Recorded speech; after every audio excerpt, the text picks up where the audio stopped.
तो यार आज तक तुम सभी लोगों ने ऐसे काफी सारे एनिमेस देखे होंगे जिसमें हीरो को एक डीमन किंग को हराना होता है और जब डीमन किंग की हार होती है तब एनिमे का भी एंड हो जाता है। लेकिन यार आज का ये एनिमे उन सभी से काफी अलग होने वाला है क्योंकि इसमें डीमन किंग का अंत तो एनिमे के स्टार्टिंग में ही हो जाता है और जिसने डीमन किंग को हराया उसे दुनिया द ग्रेट हीरो कहती है। पर सबसे मेन चीज तो ये है कि किसी भी इंसान ने द ग्रेट हीरो को आज तक नहीं देखा। उन्हें तो ये भी पता नहीं कि उनका द ग्रेट हीरो जिसने डीमन किंग जैसी पावरफुल एंटिटी को हराया वो आखिर दिखता कैसा है। लेकिन असल में वो ग्रेट हीरो तो उनके बीच ही एक नॉर्मल ह्यूमन की तरह जी रहा है, अपनी आइडेंटिटी सभी से छुपाकर। इस कहानी की शुरुआत डीमन किंग और हीरो की लड़ाई से होती है, जहाँ इस लड़ाई के ऊपर ही पूरी दुनिया का भरोसा टिका है। दोनों के बीच भयानक बैटल चल रही थी, लेकिन इस लड़ाई का अंत में दोनों ही अपनी अपनी तलवारें एक दूसरे के अंदर आर पार कर देते हैं, जिससे उसी समय दोनों का ही अंत हो जाता है। अब इसके कुछ समय बाद एक लड़के को स्कूल अकेडमी में दिखाया जाता है जो कि यहाँ आकर बहुत ही खुश था क्योंकि अब वो भी बाकियों की तरह जिंदगी जी पाएगा और सभी से मिलकर कई सारी दोस्ती बना पाएगा। वो अकेडमी में आते ही सबको ही अपना नाम ब्लेड बताता है और इसी तरह बातें करते हुए अकेडमी के अंदर वो अपने 4 दोस्ती बना लेता है। लेकिन ब्लेड को यहाँ कम से कम 100 दोस्त बनाने हैं। अब जब वो वहाँ अपने ही नए दोस्तों से बात कर रहा था कि तभी वहाँ पर आर्नेस्ट आ जाती है जो कि इस अकेडमी के अंदर टॉप स्टूडेंट्स में से एक है, जिस वजह से सभी लोग उसे एम्ब्रेस कह के बुलाया करते हैं। यहाँ वो सभी को बताती है कि रोजवुड अकेडमी में वो बच्चे आया करते हैं जिनका मकसद ही हीरो बनने का और दुनिया को बचाने का होता है, इसलिए इस अकेडमी के हर एक स्टूडेंट को डिसिप्लिन में रहना चाहिए। अब ब्लेड तो ठहरा मजाक किया तो वो उसे जाकर कहता है कि मुझे हीरो बनने का कोई शौक नहीं, मैं तो बस यहाँ दोस्त बनाने आया हूँ। एम्ब्रेस उस पर गुस्सा करती है और उसे धमकाती है कि अगर तुम्हारी ऐसी हरकत रही तो मैं तुम्हें हेडमास्टर के ऑफिस में ले जाऊंगी। लेकिन ब्लेड को तो जैसा उसकी बातों से कोई फर्क ही नहीं पड़ रहा था, तो अब एम्ब्रेस भी उसे सबक सिखाने के लिए उसे लेकर हेडमास्टर के ऑफिस में पहुंच गई। पर जैसे ही वो हेडमास्टर के ऑफिस में एंटर करती है तो यहाँ हेडमास्टर की जगह पर किंग को देखकर वो हैरान हो जाती है। वो किंग को देखते ही उनके सामने अपना सर झुका लेती है। तब ब्लेड को कोई फर्क ही नहीं पड़ रहा था, जो देख के एम्ब्रेस ब्लेड का जबरदस्ती सर झुकाने की कोशिश करने लगी और किंग से ब्लेड के लिए माफी मांगती है। किंग उसे हंसते हुए कहते कि मैंने पिछले हेडमास्टर से तुम्हारे बारे में बहुत सुना है।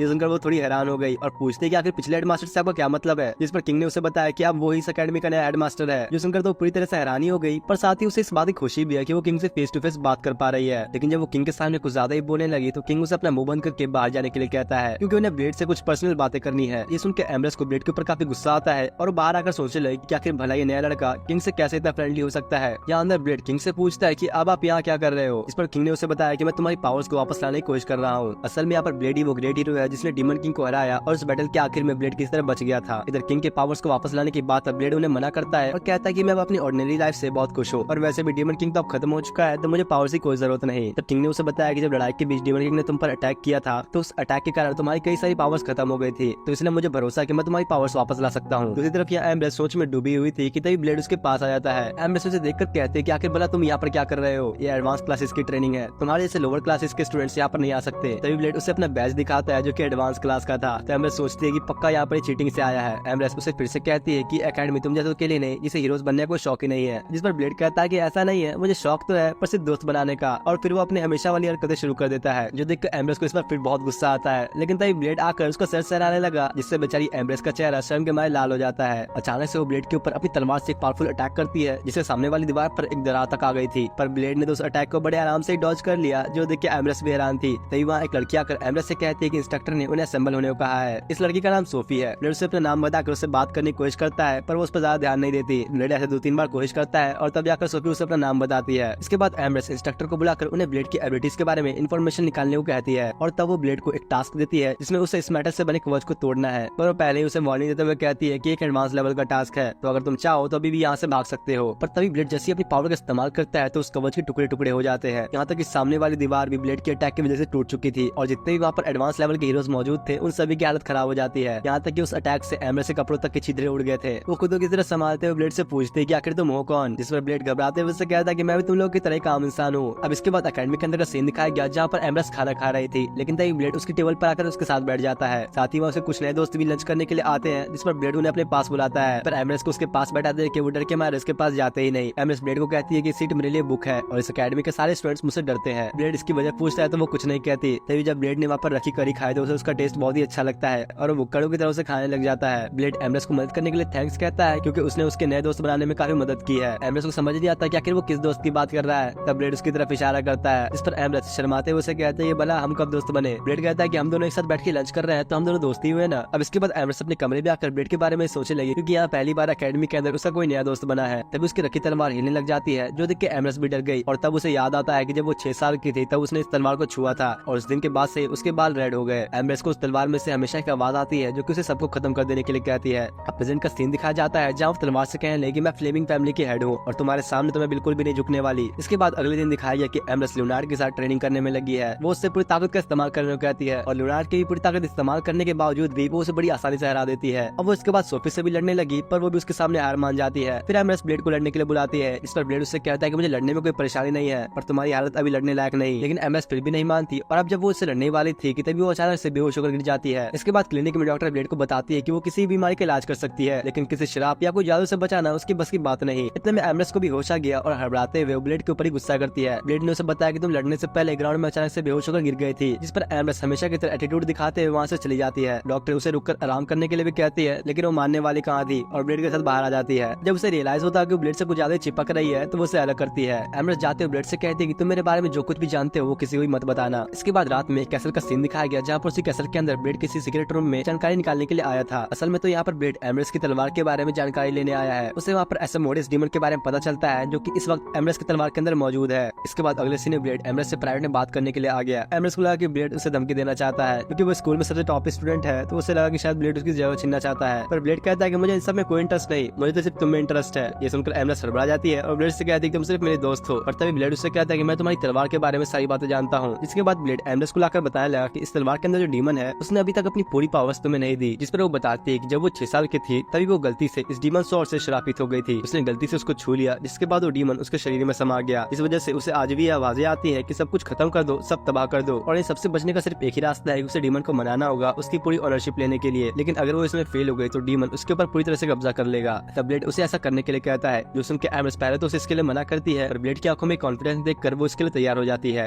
अब रात के वक्त एमरेस अपनी तलवार से एसेमोडिस को बुलाने लगी, जिसके बाद वो भी उस तलवार के अंदर समा गई थी जहाँ सामने एसेमोडिस खड़ा था। वो उससे कहते हैं कि तुम मुझे अपनी पूरी ओनरशिप दे दो। बाहर दिखाया जाता है कि एमरेस की तलवार से जो आग निकल रही थी उसके अंदर से शैतानों की रूह बाहर निकलने लगी, जो कि ब्लेड को ऊपर अटैक करती है, जहाँ पर ब्लेड बस इनका एक ही पंच में काम तमाम कर देता है। दूसरी तरफ उस डीमन और एमरेस के बीच एक भयानक बैटल शुरू हो जाती है, जिसका असर आसपास के माहौल में भी साफ दिखता है। और ब्लेड तो अपनी जगह पर बिल्कुल शांत खड़ा था और ऐसे ही काफी देर तक एसेमोडिस से लड़ने के बाद एमरेस किस तरह आखिरकार उसे हराई देती है।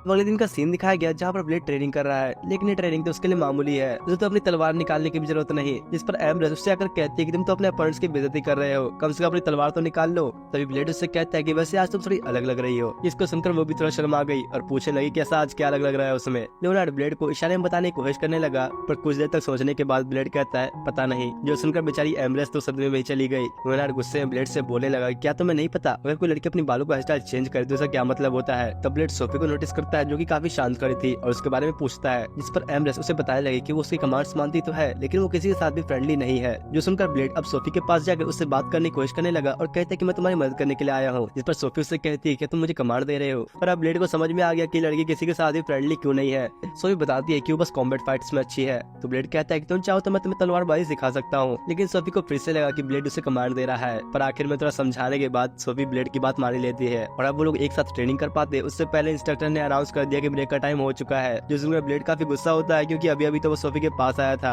अब इसके कुछ समय बाद दिखाया कि ब्लेड सोफी को तलवारबाजी सिखाने में लग जाता है, पर सोफी इसमें बिल्कुल ही नौसिखिया थी। इस पर ब्लेड ने उसे समझाया कि बॉडी का पूरा कंसंट्रेशन तलवार के एक ही पॉइंट पर होना चाहिए, और ऐसा करने पर वो इस तलवार से किसी भी चीज पर अटैक करके उसे काट सकती है। अब इसी तरह प्रैक्टिस करते करते शाम हो जाती है, जहाँ कुछ ही वक्त में सोफी अच्छी खासी तलवारबाजी सीख चुकी थी। ब्लेड ने जब यहाँ उसकी तारीफ की तो उससे पूछती है क्या मैं उसे हरा सकती हूँ। ब्लेड के पूछने पर सोफी कहने लगी कि वो एमरेस को हराने की बात कर रही है, क्योंकि पूरे अकेडमी में वही सबसे पावरफुल है। ब्लेड उससे कहता है कि अभी तुम्हारे लिए एमरेस को हराना काफी मुश्किल होगा, क्योंकि वो सच में बहुत ताकतवर है। लेकिन तब अचानक से सोफी ने ब्लेड के ऊपर अटैक कर दिया और उसके ऊपर ही बैठ जाती है। ब्लेड उसके अटैक की तारीफ करने लगा और वो उसे हटने के लिए कहता है, क्योंकि सोफी के बैठने की वजह से वो हिल भी नहीं पा रहा था। सोफी भी आज के दिन के लिए ब्लेड को थैंक्स कहकर वहाँ से निकल जाती है। अब इसके बाद किंग को दिखाया गया, जो कि ब्लेड से पूछता है कि तुम्हारी स्कूल लाइफ कैसे चल रही है। इस पर ब्लेड कहता है कि हाँ मेरी स्कूल लाइफ काफी अच्छी चल रही है और यहाँ पर मैंने काफी सारे दोस्त भी बनाए हैं। ब्लेड किंग की बातों पर ज्यादा ध्यान नहीं देता कि तभी किंग उसे अपने बेस्ट फ्रेंड से मिलाने की बात करने लगा, जिस पर ब्लेड उसे साफ मना कर देता है। किंग उससे उसके दोस्तों के बारे में पूछने लगा तो ब्लेड उसे सोफी के बारे में बताता है कि वो अभी उसकी बिल्कुल ही नई फ्रेंड बनी है। इस पर किंग कहता है कि मुझे तो पता ही था कि तुम उस पर जरूर इंटरेस्ट लोगे। किंग उसे बताता है कि सोफी अभी एक इनकम्प्लीट प्रोजेक्ट है। ब्लेड को उसकी बातें कुछ समझ नहीं आती। तब किंग ने उसे बताया कि सोफी असल में एक आर्टिफिशियल ग्रेट हीरो है। उसको द ग्रेट हीरो यानी कि ब्लेड को सरपास करने के लिए बनाया गया था, और इस प्रोजेक्ट में सोफी के जैसे 12 और रोबोट्स बनाए गए थे, लेकिन आखिर में इन सब में सिर्फ सोफी ही सक्सेसफुल रही। ब्लेड ये सुनकर काफी गुस्से में आ गया और किंग को ही डांटता है। किंग कहता है कि तुम अभी थोड़ा शांत हो जाओ, क्योंकि मैंने पहले ही उस ऑर्गेनाइजेशन को बंद करवा दिया है। है। वो यही बताता है कि जब वो सोफी से पहली बार मिला तो उसने उससे कहा कि तुम आजाद हो, जिस पर सोफी हमेशा की तरह उससे पूछते हैं क्या ये एक कमांड है। ये सब सुनकर ब्लेड के तो पूरी तरह से होश उड़ गए थे और वहाँ से गुस्से में निकल जाता है। अब ब्लेड को लगने लगा कि शायद ये सब उसकी गलती है, अगर वो पैदा ही ना होता तो सोफी आज एक नॉर्मल लाइफ जी रही होती। पर असल में तो ब्लेड भी नहीं जानता कि आखिर नॉर्मल लाइफ होती क्या है, क्योंकि उसने तो 3 साल की उम्र में ही मॉन्स्टर्स को मारना शुरू कर दिया था। और अब इस सवाल को लेकर वो डॉक्टर के पास पहुंचा और पूछने लगा कि भला ये नॉर्मल लाइफ क्या होती है और इसे जिया कैसे जाता है, जिस पर डॉक्टर उससे कहते हैं कि शायद तुम युद्ध की बात कर रहे हो। फिर ब्लेड अब ये सुनकर किसी और से पूछने चला गया कि भला ये युद्ध क्या होता है। वो लड़का उसे लव के बारे में बताता है, जिसको सुनकर अब ब्लेड कुछ लड़कियों के पास गया और पूछने लगा कि भला ये लव क्या होता है। तो वो लड़कियां उसे शर्माते हुए कहने लगी डेटिंग पर जाने को ही लव कहा जाता है। इसके बाद ब्लेड एम्ब्रेस के पास गया और पूछने लगा कि भला ये डेटिंग क्या होती है। ये सुनकर एम्ब्रेस थोड़ी हड़बड़ा गई और शर्माने लग जाती है। उसे बताती है किसी के साथ घूमना और शॉपिंग करना इसे ही डेटिंग कहा जाता है। वो शर्माते हुए मन ही मन कहने लगी कि वो अभी इसके लिए तैयार नहीं, शायद ब्लेड ये कुछ ज्यादा जल्दी कर रहा है। पर ब्लेड उसे ये कहकर चला गया कि वो अब डेट पर जा रहा है, जो सुनकर तो बेचारी एम्ब्रेस के तो होश ही उड़ जाते हैं। इधर ब्लेड सोफी के पास उसे डेट पर चलने के लिए पूछने के लिए गर्ल्स बाथरूम में घुस जाता है। ब्लेड उसे डेट का पूछता है, जिस पर सोफी भी मान जाती है, क्योंकि ब्लेड ने यहाँ पर सोफी को साथ चलने के लिए एक मिशन का बहाना दे दिया। इसके बाद दिखाया गया कि ब्लेड ने डेट की पूरी लिस्ट बनाकर तैयार कर रखी है कि किस वक्त उसे क्या क्या करना है, और साथ ही उनके पीछे पीछे एम्ब्रेस भी उन पर छुप छुप कर नजर रखे हुए है। इधर सोफी और ब्लेड डेट पर काफी मजे करने लगे और एक जगह पर आकर तालाब में मछलियों को चारा भी डालते हैं, और उसी तालाब के अंदर ही एम्ब्रेस अपने साथियों के साथ ब्लेड पर नजर रखने के लिए बैठी हुई थी। इसके बाद वो दोनों बहुत सारे गेम्स खेलते हैं और एक जगह पर जाकर नारियल पानी पीने के लिए बैठ गए। पर यहाँ तो ये नारियल कपल्स के लिए था, इस वजह से ब्लेड को सोफी काफी करीब बैठना पड़ता है। तभी करीब आते आते सोफी का गाल ब्लेड के गाल से टच होता है और वो अपनी सीट से उछल जाता है। सोफी के पूछने पर ब्लेड कहता है कि वो ठीक है, लेकिन असल में तो उसके दिल की धड़कनें बहुत तेज हो गई थी। इधर उनकी सीट के पास एम्ब्रेस ही बैठी थी, जो कि उन दोनों को ऐसे देख के सदमे में ही चली गई। दूसरी तरफ ब्लेड ने जब आकर अपनी लिस्ट चेक की तो उसे एहसास होता है कि अब उसके पास काफी कम समय बचा है। तब सोफी उसे अपनी पावर्स इस्तेमाल करने का आइडिया देती है। दोनों ही एक दीवार पे चढ़कर बहुत ही लंबी जंप मारते हैं और इसी तरह शहर को बड़े आराम से ही पार कर लेते हैं। अब कुछ समय बाद रात हो गई, जहाँ ब्लेड सोफी से हमेशा की तरह बातें करने में ही लगा था। सोफी बताती है कि उसे आज काफी मजा आया और पूछने लगी आखिर तुमने मेरे लिए इतना सब कुछ क्यों किया, जिस पर ब्लेड कहता है कि ऐसा इसलिए क्योंकि तुम मेरी दोस्त हो।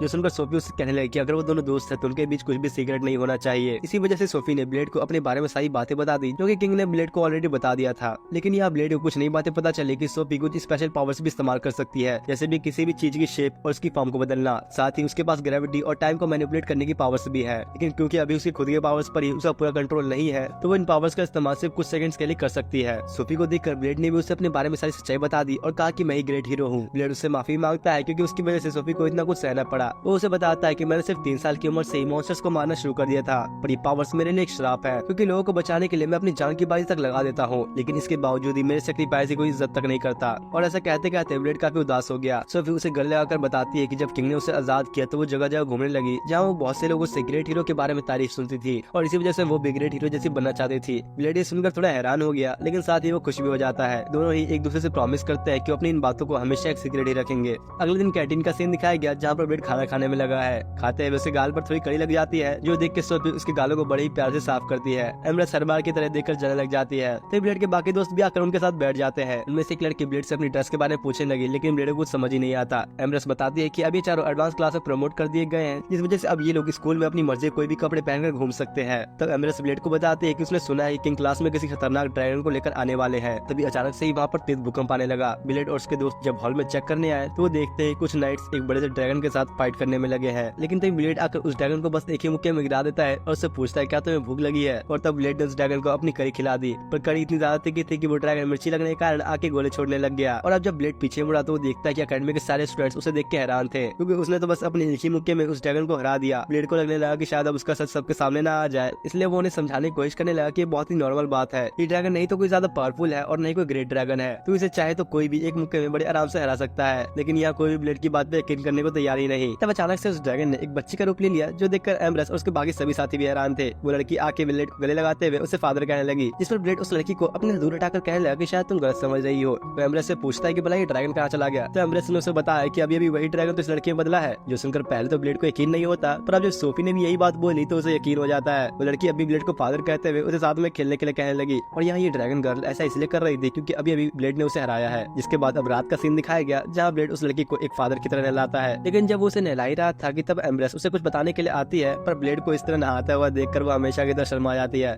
एम्ब्रेस ब्लेड को उस ड्रैगन के बारे में बताती है कि बड़े ही रेयर ड्रैगन्स होते हैं, जो किसी को बड़ी मुश्किल से ही देखने मिलते हैं, और जो भी इन ड्रैगन्स को लड़ाई में हरा दिया करता है ये उनकी तरह रूप ले लेते हैं और उन लोगों को ही अपना परिवार मानने लगते हैं। तब वो लड़की पर्दा हटाती है, जो देख के एम्ब्रेस को याद आया कि एक लड़की है। इससे एम्ब्रेस को भी काफी गुस्सा आता है, क्योंकि ब्लेड तो एक लड़की को नहला रहा था। वो उसे ठरकी बोलते हुए उसे लात मार के चली जाती है। अब अगले दिन का सीन दिखाया दिखाया गया जहाँ ब्लेड उस ड्रैगन गर्ल जिसका नाम क्यू है उसे खाना खिलाने में लगा है, लेकिन जब कोई और उसे खाना खिलाने की कोशिश करता है तो उन पर बड़ा ही गुस्सा होती है और कहते हैं कि तुम जैसे कमजोरों की हैसियत नहीं कि मेरे से दोस्ती कर सको। वो ब्लेड को भी इन लोगों से दूर रहने के लिए कहती है, जिससे वो लोग ब्लेड पर ही गुस्सा करने लगे। और यहाँ ट्रेनिंग के टाइम पर भी वो लोग ब्लेड के साथ ट्रेनिंग नहीं करते। इतने में क्यू भी वहाँ आ जाती है और ब्लेड उसे अपने साथ ट्रेनिंग करने के लिए कहता है। अब वैसे तो उसे कोई जरूरत नहीं ट्रेनिंग करने की, पर ब्लेड के कहने पर भी मानी जाती है। इतने में ब्लेड के दोस्त भी उससे बातें करने में लग जाते हैं, पर जब ब्लेड ने थोड़ा ध्यान हटाकर पीछे देखा तो वो देखता है क्यू वहाँ से जा चुकी है। वो सोचता है कि अभी लड़की पता नहीं अचानक से कहाँ चली गई। इसके बाद शाम होने पर क्यू को दिखाया जाता है जो कि स्कूल के अंदर ऐसे ही घूम रही है। वो झाड़ियों में से स्कूल के स्टूडेंट्स को देखती है जो कि साथ में प्रैक्टिस कर रहे हैं। उनमें से एक लड़की क्यू को देखकर उसे भी ज्वाइन करने के लिए कहती है, पर वो थोड़ा दुखी होकर उससे कहती है कि तुम लोगों का मुझसे कोई मैच नहीं। वो आगे भागते हुए ब्लेड से टकरा गई और उसे देख के हमेशा की तरफ उससे खुश होकर मिलती है।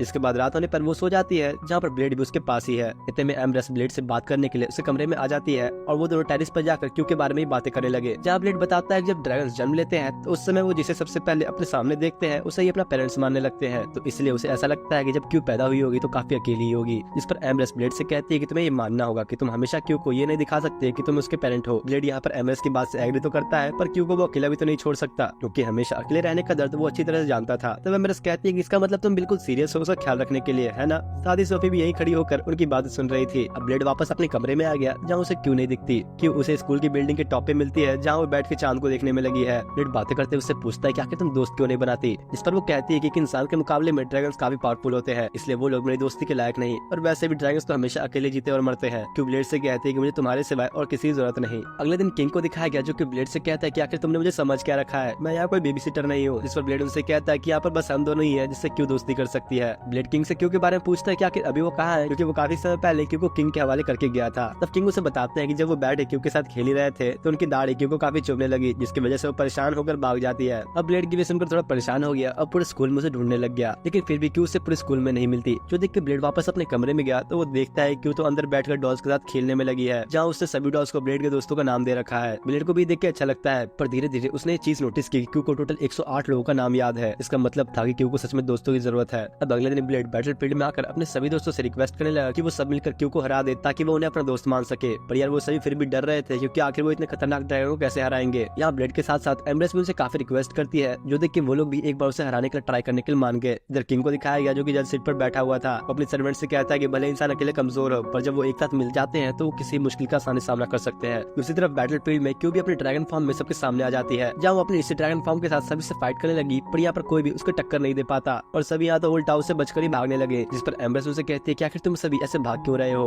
अपनी ट्रेनिंग को याद करके इसका सामना करो। और अब एम्ब्रेस की बातें सुनकर सभी के अंदर जोश बढ़ जाता है। वो लोग फिर से फाइट करने लग जाते हैं और अपनी प्रोटेक्शन के लिए एक फॉर्मेशन बनाते हैं, लेकिन क्यू उनके इस फॉर्मेशन को भी बड़ी आसानी से तोड़ डालती है और ब्लेड भी ये फाइट खड़ा होकर देख रहा था। इतने में एम्ब्रेस ने भी उसके एक वीक पॉइंट को ढूंढ लिया और उस पर अटैक करती है, जहाँ किंग भी इस फाइट को एक जज की तरफ बैठ के देख रहा है। उसकी सर्वेंट कहती है कि इन सब में थोड़ी तो पावर है क्योंकि इन्होंने क्यू के वीक पॉइंट को ढूंढ लिया, लेकिन अब भी ये उनके लिए इतना आसान नहीं होने वाला। तभी दिखाया गया कि इधर क्यू उन पर और भी ताकत से अटैक करने लगी, जो देखे तो ब्लेड भी हैरान था। किंग बताते हैं कि इसकी खाल इतनी ज्यादा मजबूत है कि इसके ऊपर किसी भी नॉर्मल अटैक्स का असर नहीं होने वाला। यहाँ क्यू भी धीरे धीरे आउट ऑफ कंट्रोल होने लगी और काफी लोगों को घायल कर देती है, जिस वजह से कुछ लोग मिलकर सभी को हील करते हैं। क्यू को इतना आउट ऑफ कंट्रोल देखकर ब्लेड सभी से कहता है कि बस तुम्हारे पास अब एक चांस है। इधर सोफी उसके ऊपर अटैक करने के लिए बढ़ने लगी और नीचे से एम्ब्रेस अपना फ्लेमिंग अटैक इस्तेमाल करती है, लेकिन किंग तो बिल्कुल चिल बैठा हुआ था क्योंकि उसे पता था कि इन छोटे मोटे अटैक से क्यू को घंटा फर्क नहीं पड़ने वाला। पर ट्विस्ट तो यहाँ ये है कि फाइट में क्यू इतनी बिजी हो गई कि अपने आसपास की चीजों पर ध्यान देना ही भूल गई और तब क्यू आकर अचानक से गड्ढे में गिर जाती है, जो देखकर किंग कहता है कि ऐसे तो तुम लोगों ने फिर चीटिंग की, लेकिन ब्लेड उन्हें नीचे दिखाता है जहाँ क्यू को गिराने के लिए लियोनार्ड ने वहीं पर गड्ढा बना दिया था, जो देखकर किंग कहता है कि हाँ अब तुम लोग ये भी कर लो, पर इससे भी तुम लोग मिलकर उसको हरा नहीं सकते। और तब क्यू भी सभी पर फिर से अटैक करती है, लेकिन अब एम्ब्रेस भी पीछे नहीं हटना चाहती और अपने एसएमओडी स्वॉर्ड के साथ आगे बढ़ती है, जहाँ वो क्यू के ऊपर काफी अटैक्स करने लगी और लियोनार्ड से कहते हैं कि अब तुम्हारी बारी। जो सुनकर लियोनार्ड वो अपने ड्रिलर का इस्तेमाल करते हुए अटैक करने के लिए आगे बढ़ता है, पर इससे कुछ असर नहीं होता क्योंकि उसकी खाल लोहे से भी ज्यादा सख्त है। मौका देखते हुए क्यू धीरे धीरे आसमान में उड़ने लगी, लेकिन इतने में एम्ब्रेस फिर से अपना फ्लेम अटैक उसके ऊपर इस्तेमाल करते हुए उसे जमीन पर पटक देती है। सोफी भी आकर अपने ग्रेविटी मैनिपुलेशन पंच का इस्तेमाल करते हुए उसे जमीन के अंदर घुसा देती है। ब्लेड एम्ब्रेस से कहने लगा कि अब तुम्हारे पास काफी अच्छा मौका है। तभी एम्ब्रेस एसएमओडीएस से उसकी पावर मांगते हुए अपनी पूरी पावर से क्यू के ऊपर अटैक करती है, जहाँ किंग भी देखकर हैरान था कि उसके स्टूडेंट्स इतने कैपेबल है, लेकिन इस फाइट के अंदर अकेले एम्ब्रेस की ताकत नहीं थी। यहाँ सभी लोग फाइट करने का जज्बा एक साथ है, जिसका मतलब यहाँ सभी लोग एक साथ मिलकर अपनी पावर्स एम्ब्रेस को दे रहे हैं। इनके पास अब बस एक ही मौका है, तो एम्ब्रेस भी एसएमओडीएस का इस्तेमाल करके क्यू के ऊपर एक काफी बड़ा अटैक करती है, जिससे बैटलफील्ड में एक बहुत ही बड़ा ब्लास्ट होता है और आखिर में पता लगता है कि वो हार चुकी है क्योंकि उसने अपनी काफी पावर्स इस्तेमाल कर ली थी। मतलब यार तुम लोगों ने यहाँ पर एक चीज नोटिस की, जिसे ब्लेड ने बस अपने नॉर्मल पंच का इस्तेमाल करके उसे ढेर कर दिया था। उसे हराने के लिए यहाँ इतने सारे स्टूडेंट्स भी कम पड़ गए थे, जिससे तुम लोग ब्लेड की ताकत का अंदाजा लगा ही सकते हो कि वो भी किस लेवल पर है, जबकि उसके पास तभी उसकी उसकी कुछ पावर्स है भी नहीं जो कि डीमन किंग की वजह से चली गई थी। क्योंकि उस तरह देख के ब्लेड उसके पास आता है जहाँ की उदास थी कि उसने अपने फादर यानी कि ब्लेड को निराश कर दिया। जिस पर ब्लेड उससे कहता है कि ऐसी कोई बात नहीं, शायद तुमने बस उन्हें कमजोर समझ लिया था। न तुम कमजोर हो और न ही ये लोग तुमसे कमजोर है। अब ब्लेड उससे पूछना कि तुम अब तो ये मानोगे ना कि ये लोग तुमसे ज्यादा पावरफुल है और उसे दोस्ती करोगी ना, जो सुनकर क्यों पहले तो थोड़ा नखरे दिखाती है, लेकिन ब्लेड के समझाने पर आखिर वो मानी गई। क्योंकि भाई अब इन लोगों ने इस बेचारी के साथ दोस्ती करने के लिए इतनी चोटें जो खाई थी। जिसके बाद इधर कुछ ही देर में बैटलफील्ड को फिर से रिपेयर कर दिया जाता है। तो इधर सभी लोग खाना खाने के लिए बैठते हैं जहाँ सभी उसे एक छोटी बच्ची की तरह ट्रीट करने लगे। यहाँ सभी क्यों काफी पसंद कर रहे थे और क्यों भी धीरे धीरे उनके साथ काफी कंफर्टेबल हो गई। ब्लेड एक बार फिर से एम्ब्रेस से कहता है कि आज तुम थोड़ी मोटी लग रही हो, क्योंकि तुम्हारे बाल थोड़े सफेद लग रहे हैं और शायद तुम थोड़ी मोटी भी हो चुकी हो। जिसके बाद होना ही क्या था, शाम में बेचारा ब्लेड एम्ब्रेस से कमरे के बाहर ही बैठा हुआ था, क्योंकि एम्ब्रेस ने उससे गुस्सा होकर खुद को कमरे में ही बंद कर लिया। ब्लेड को लगता है कि शायद एम्ब्रेस इस बार उससे कुछ ज्यादा ही नाराज हो चुकी है और उसके जले पर नमक छिड़कने के लिए कुछ लड़कियां और आकर उसे डराने लगी और कहते कि अब तो एम्ब्रेस तुमसे कोई बात नहीं करेगी। जिस वजह से ब्लेड और भी ज्यादा घबराते हुए एम्ब्रेस को बाहर बुलाता है, पर वो अभी नहीं मानती। अब अगले दिन ब्लेड फिर से अपने दोस्तों के साथ एम्ब्रेस से माफी मांगने के लिए आता है, पर आज भी वो दरवाजा नहीं खोलती। वो लोग किसी तरह दरवाजे को खोलकर अंदर गए तो देखते कि सामने एम्ब्रेस कोने में बैठकर पेस्ट्रीज और स्नैक्स ठूसने में लगी है। एम्ब्रेस कहती है कि जब से उसने क्यू के साथ फाइट की तब से ही उसे काफी भूख लगने लगी है। ब्लेड के कहने पर भी एम्ब्रेस नहीं मानती, तो आप बुरा मानकर वहां से जाने लगा। तभी उसके दोस्त उसे समझाते हैं कि सिर्फ तुम ही हो जो उसका मूड ठीक कर सकते हो, तो कम से कम यार थोड़े एफर्ट्स तो लगाओ। लियोनार्ड भी एम्ब्रेस को मनाने की कोशिश करता है, पर एम्ब्रेस तो उसे उठा के पटक ही देती है। तब ब्लेड एक बार फिर से आकर उसे समझाता है और इस बार उसके समझाने पर वो मान जाती है। अगले दिन वो लोग मिलकर एम्ब्रेस से काफी ट्रेनिंग कराते हैं, क्योंकि खा खा के उसकी तोंद पूरी बाहर आ चुकी थी। वो सच में इतनी मोटी हो चुकी थी कि वो ढंग से कोई एक्सरसाइज तक नहीं कर पाती और अब वजन कम करने के लिए ब्लेड उसे खाने को भी कम कर देता है। धीरे धीरे वो लोग एम्ब्रेस को पतला करने के लिए उस पर और भी सारी चीजें आजमाते हैं, लेकिन उसकी बॉडी पर तो एक भी इंच का फर्क नहीं पड़ता। इस पर वो सोचते हैं कि एक्सरसाइज करने और खाना कम करने पर तो बात बन नहीं रही, तो चलो अब फाइट करके देखते हैं। बैटलफील्ड में ब्लेड से फाइट करते वक्त एम्ब्रेस एसामोडिस को बुलाती है और क्योंकि अब उसने एसामोडिस का इस्तेमाल किया है तो उसकी एनर्जी काफी तेजी से कम होने लग जाती है। बाकियों को तो समझ भी नहीं आ रहा था कि उसके साथ हो क्या रहा है। इस पर ब्लेड उन्हें बताता है कि एसामोडिस एम्ब्रेस से एनर्जी लेकर उसे उसके पहले वाले रूप में वापस ला रहा है। और तब एम्ब्रेस को दिखाया गया जो कि फाइनली अपनी बॉडी से सारा फैट खत्म कर देती है, जहाँ वो अब देखने में काफी ज्यादा बैडएस भी लग रही है। क्योंकि पूछने पर ब्लेड बताता है कि एम्ब्रेस के इतना ज्यादा एनर्जी इस्तेमाल करने पर इसकी बॉडी काफी तेजी से फैट लूज कर रही है और इसका इम्यून सिस्टम भी बदल रहा है। इसी के साथ ही एम्ब्रेस का रूप अब धीरे धीरे बहुत ही खतरनाक भी होने लगा। ये चीज किसी को तो अच्छे से इतनी समझ नहीं आती कि आखिर एम्ब्रेस के साथ ये क्या हो रहा है, पर ब्लेड को सारी चीजें अच्छे से पता थी। धीरे धीरे उसके आसपास की पूरी फिल्म खत्म हो जाती है और साथ ही वो पूरी तरह से अपने पहले वाले रूप में वापस आ चुकी थी। एम्ब्रेस तेजी से उनकी तरफ बढ़ती है, पर तभी सामने ब्लेड अपनी स्वॉर्ड लेकर खड़ा हो जाता है। वो अपनी स्वॉर्ड से एक बड़ा हवा का झोंका लाकर अपने आसपास के फिल्म को पूरी तरह से खत्म कर देता है। एम्ब्रेस पतली तो हो गई थी, लेकिन अब तक वो बिना कपड़ों के है और शायद लगता है कि उसे अब तक ये बात रियलाइज नहीं हुई। और अब इसे कुछ दिन बाद का सीन दिखाया जाता है जहाँ पर एम्ब्रेस ने काफी सारा खाना ठूस ठूस कर फिर से अपना वापस वही हाल कर लिया है। अब ब्लेड को दिखाया जाता है जहाँ पर डॉक्टर उसे बताती है कि अब तुम पहले से भी ज्यादा रिकवर हो चुके हो, जिस वजह से तुम अपने 30% तक पावर्स का इस्तेमाल कर सकते हो। लेकिन अगर तुमने अपने 30% से ज्यादा पावर इस्तेमाल करने की कोशिश की तो तुम उसी वक्त मर जाओगे। अब अगले सीन में ब्लेड अकेडमी में घूम रहा होता है कि तभी उसकी फ्रेंड उसे बुलाकर मारिया नाम की एक लड़की से मिलाती है। ब्लेड मारिया को पहचान गया था, क्योंकि जब सभी स्टूडेंट्स के उसे फाइट करने में लगे थे तब तो ये फाइट करने के बाद बार बार गिरी रही थी और ये बात जाकर सीधा मारिया के दिल पर लगती है। तब ब्लेड की दोस्त उसे बताती है कि दरअसल मारिया को तुमसे एक फेवर चाहिए। और तब मारिया सभी के साथ बैठकर ब्लेड से कहती है कि जब मैं आउट ऑफ कंट्रोल हो जाऊं तो आप मुझे मार देना, क्योंकि मैं एक ह्यूमन नहीं। पर ब्लेड तो ये देखते ही समझ गया था कि वो एक नाइट डीमन है।